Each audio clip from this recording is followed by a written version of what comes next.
చిన్న ఒక్క పొద్దులతో మరి నీ పుట్టిన కూడా శనివారం కదమ్మా. శనివారం మరి ఈ రోజు కూడా శనివారం కదమ్మా.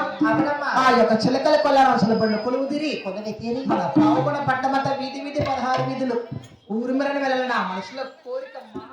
అమ్మా శనివారం చినిమించినందుకు వాళ్ళ చిన్న ఒక్క పొద్దులతో చిలకల వాళ్ళు కొలువే తీరి మన పావుకుండా 16 వీధులంతా మెరుగుపోతున్నారు.